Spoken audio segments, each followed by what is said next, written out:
In contrast, renewable generators are, once they're installed, the energy is at a fixed cost. This will make forward planning so much easier, and that'll make planning for agriculture a lot more secure, and that'll add to food security. Now, speaking of the fixed cost of electricity and turning the whole economy on its head, I've been working on an idea also proposed by Buckminster Fuller, and that is to make electricity the currency. So this would mean that the kilowatt hour will become the unit of exchange, and it will replace the arbitrary unit, the dollar. Then when we buy and sell to pay for goods, we could transfer kilowatt hours from my energy bank account to your energy bank account through the grid, and obviously we could do it at present on Australia's eastern grid. And if we ever want to go global with a new economic system, clearly we'll need a global electricity grid. Anyway, I have written a book about this. This is the book I've written. It's Cosmic Accounting. It contains a lot of information about solar thermal energy and the opportunity that making kilowatt hours as the currency, what that would do. Thank you very much. Thank you.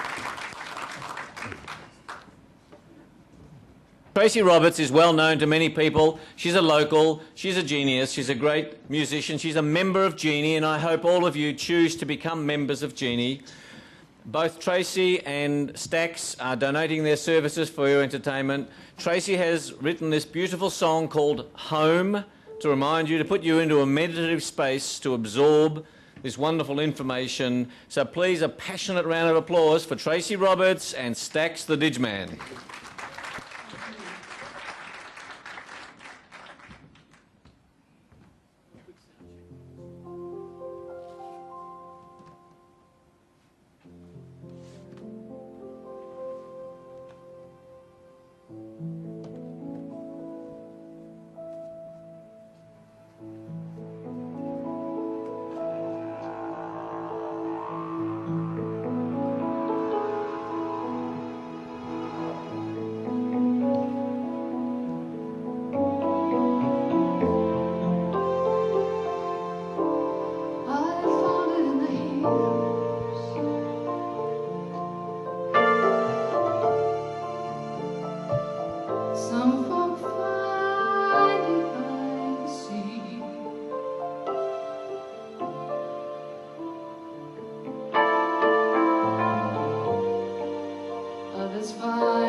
Tracy Roberts from tracyroberts.com.au.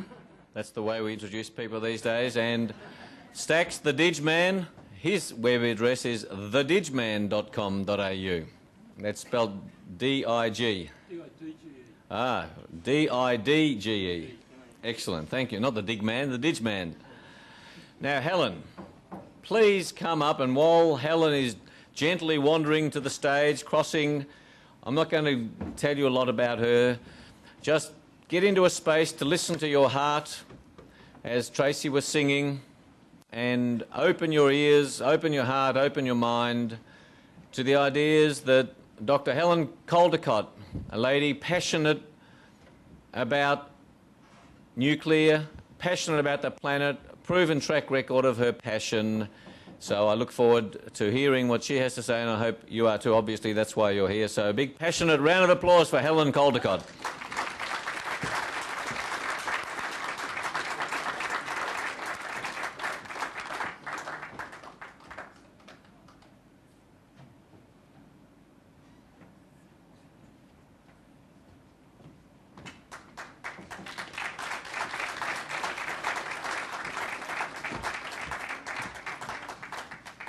Well, thank you very much. It's a pleasure to be here. I actually grew up in Melbourne, and as a Girl Guide wandered around these beautiful mountains where the ferns were dripping and the perfume in the air was amazing, and so it's lovely to be back here, although it doesn't look like it did when I was a child.